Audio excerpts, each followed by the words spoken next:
A further mystery is who the hackers were and why they did it.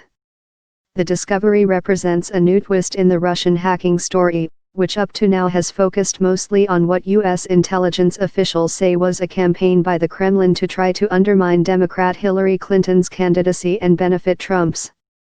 It is not known whether the hackers who tampered with the Trump addresses are the same ones who stole Democratic officials' emails and embarrassed the party in the heat of the campaign last year. Nor is it clear whether the hackers were acting on behalf of the Russian government.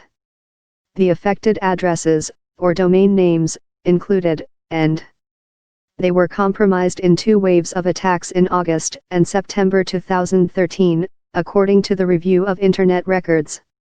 The attacks took place as Trump was preparing to travel to Moscow for the Mississippi Universe pageant, which was held on November 9, 2013, at a property owned by a wealthy Russian real estate developer. Many of the addresses were not being used by Trump. Businesses and public figures commonly buy addresses for possible future use or to prevent them from falling into the hands of rivals or enemies. The Trump Organization and its affiliates own at least 3,300 in all. According to security experts, the hackers hijacked the addresses by penetrating and altering the domain registration records housed at a seller of web addresses.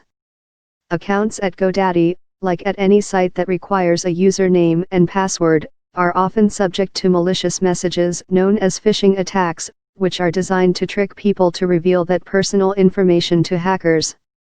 Computer users who entered or clicked on one of those Trump addresses probably would have had no idea they were redirected to servers in Russia. The White House referred questions to the Trump Organization.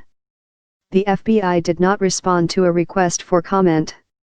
GoDaddy spokesman Nick Fuller said the company had no breaches of its system in 2013 and has measures in place to monitor for malicious activity. Fuller would not discuss any customers in particular.